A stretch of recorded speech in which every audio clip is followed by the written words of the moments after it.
Good morning to all of you student. हम लोगों ने पिछले क्लास में 5.1 के कुछ क्वेश्चन किए थे।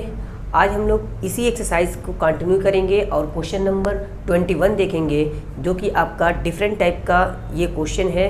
यानी आपके जो भी हमने क्वेश्चन कराए हैं उस पर थोड़ा सा ये डिफरेंट क्वेश्चन है, यानी ये क्वेश्चन आपका थ्योरम बेस्ड क्वेश्चन है। तो पहले तो क्वेश्चन हम देखते हैं कि ये क्वेश्चन क्या है। ये क्वेश्चन नंबर 21 है कि discuss the continuity of the functions, और आपके पास ये फंक्शन दिया गया है। अब आप इस फंक्शन को यानी f(x) को पता करना है कि क्या ये फंक्शन आपका कंटिन्यूअस है या डिसकंटिन्यूअस है।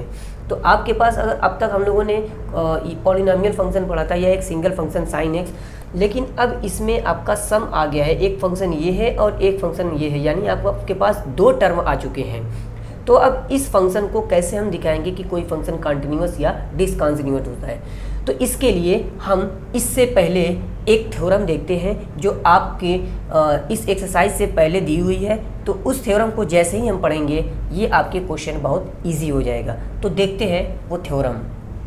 थ्योरम नंबर 1 है कि suppose f and g be two real function continuous at a real number c, then first है कि f plus g is continuous at x is equal to c, f minus g is continuous at x is equal to c, f into g is continuous at x is equal to c, f upon g is continuous at x is equal to c।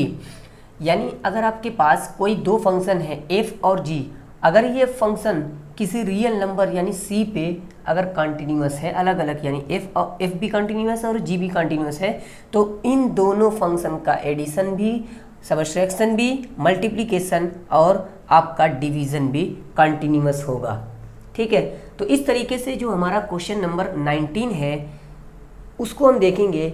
इसी theorem के base पे वो question है, तो उस question को हम solve करते हैं और देखते हैं कैसे हम सॉल्व होगा। ठीक है, तो अब इस क्वेश्चन को हम सॉल्व करते हैं और चेक करते हैं कि ये फंक्शन कंटिन्यूअस है या डिसकंटिन्यूअस है। तो हमने आपको जो थ्योरम बताई है वो थ्योरम क्या थी कि अगर आपके पास कोई दो फंक्शन है यानी f और g, और अगर ये दोनों ही, ये कंटिन्यूअस और ये भी कंटिन्यूअस है, तो उसका एडिशन भी आपको कंटिन्यूअस होगा।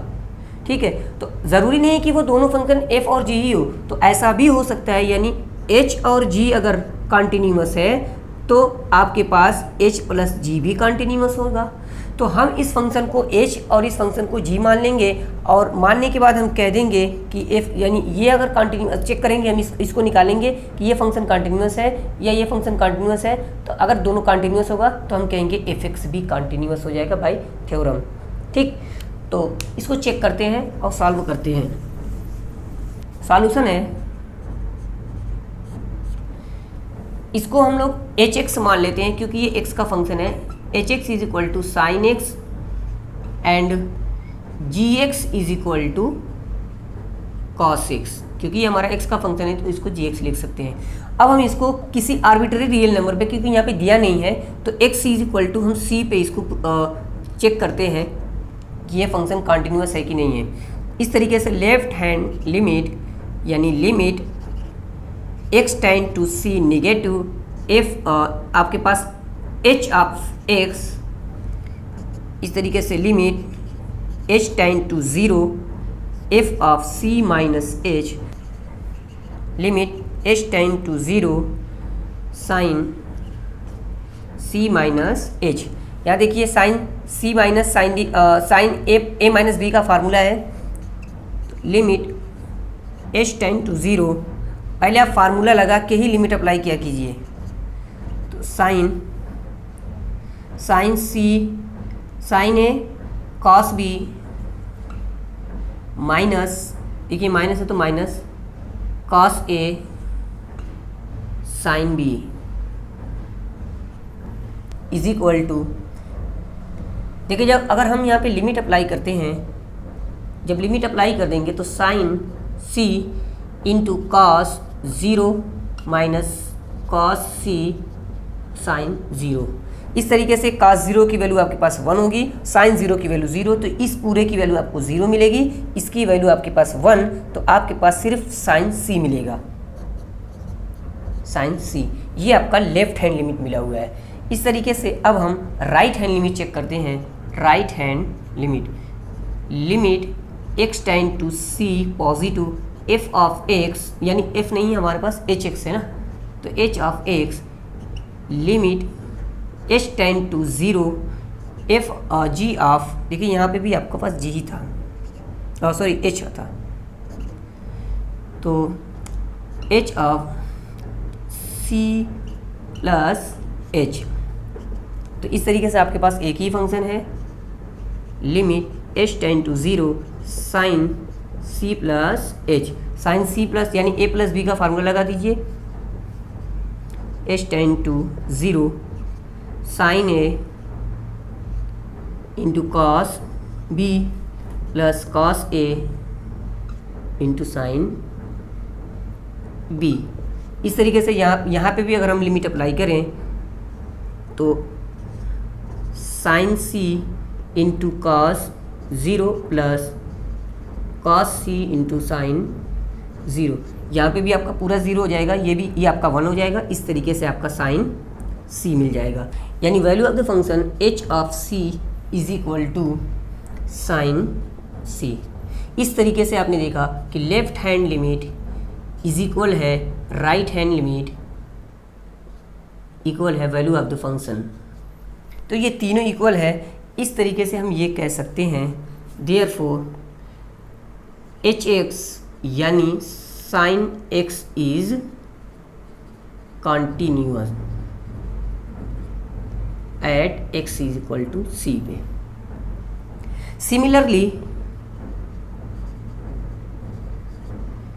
सिमिलरली ऐसे ही अगर आप gx को चेक करेंगे तो वो भी आपका कॉन्टिन्यूअस हो जाएगा। तो हमने एक को दिखा के दूसरे को सिमिलरली लिख सकते हैं, cos x is also continuous at x is equal to c पे। देखिए इतना ज़्यादा आपको नहीं चेक करना है, अगर आप चाहें तो चेक कर सकते हैं, अगर बड़े क्वेश्चन में तो आप ज़रूर चेक करिए, लेकिन अगर आपके पास 1 या 2 नंबर में क्वेश्चन आता है तो आप क्या कीजिए, क्योंकि आप जानते हैं कि साइन एक्स का जो ग्राफ होता है ना, साइन एक्स का ग्राफ वो क्या होता है, देखिए तो साइन एक्स का ग्राफ की वजह से हम देखते हैं कि ये कॉन्टीन्यूअस होता है, ठीक। और ऐसे ही कॉस एक्स का ग्राफ अगर आप देखें तो ये भी कॉन्टीन्यूअस होता है, हमने हाथ नहीं उठाया था ये ग्राफ बनाते समय। तो आप अगर आपको क्लियरली मेंशन है कि ये फंक्शन आपका कंटिन्यूअस है तो आपको ये दिखाना नहीं था, बस आपको ये दिखा सकते थे कि we know that h x यानी sine x is continuous function and also we know that g x यानी cos x is continuous function, therefore by theorem h x and h x plus g x is also continuous function, इतना भी कर सकते थे। Therefore f x यानी h x plus g x, जिसको हमने h x को क्या माना था, sine x plus cos x is also continuous at x is equal to c by theorem. तो इस तरीके से हमने देखा, अगर आप इस क्वेश्चन को और शॉर्ट करना चाहें तो और शॉर्ट भी कर सकते हैं, जैसे मैंने आपको बताया था, तो उस तरीके से भी आपको वो क्वेश्चन क्लियर हो जाएगा, ठीक है। एक और क्वेश्चन इसी का देखते हैं question number 22, discuss the continuity of the cosecant. यानी आपको सेम टाइप का क्वेश्चन है, कोई भी ट्रिग्नोमेट्रिक फंक्शन को कैसे हमको बता सकते हो कि ये फंक्शन कंटिन्यूअस है या डिसकंटिन्यूअस है। तो इस क्वेश्चन को हम सॉल्व करते हैं। सबसे पहले इस क्वेश्चन को हम कुछ जो दिया हुआ है जो फंक्शन उसको कुछ मान लेते हैं, यानी f x is equal to, अगर हमने मान लिया कि f x is equal to cosecant, ठीक, कोई थीटा रख लीजिए, मान लीजिए एक्स, ठीक है, हमने एक्स लिया है तो यहाँ पे एक्स लिख दिया थीटा की वैल्यू। अगर यहाँ पे थीटा लेते, अगर यहाँ थीटा लेते तो एफ थीटा लिखते, ठीक।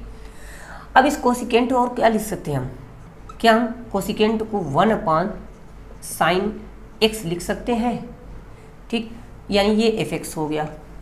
अब आपको इस फंक्शन को बताना है कि ये फंक्शन आपका कंटिन्यूअस होगा या डिसकंटिन्यूअस होगा। तो आप देखिए यहाँ पे क्या मैं इसको ऊपर वाले को यानी ये 1 को हम क्या लिख सकते हैं, h लिख सकते हैं, h x is equal to 1 and g x is equal to sine x.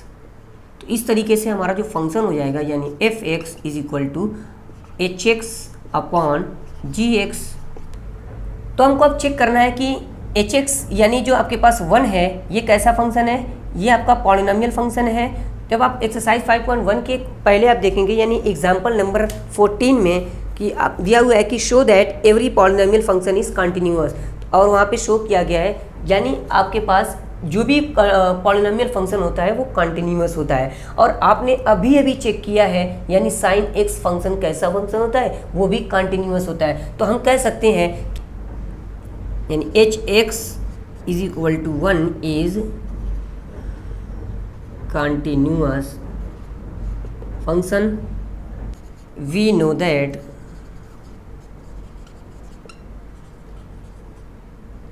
every polynomial function is continuous at x is equal to c. Therefore hx is continuous. ऐसे ही आपको अब आपके पास हमने अभी हमने देखा था कि जी एक्स को g x is equal to sine x. We know that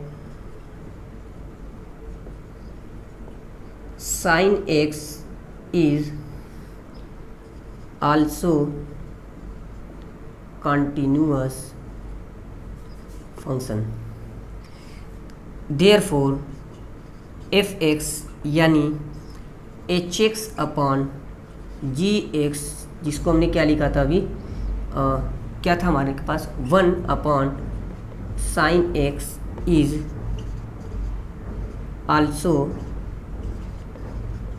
continuous at x is equal to C.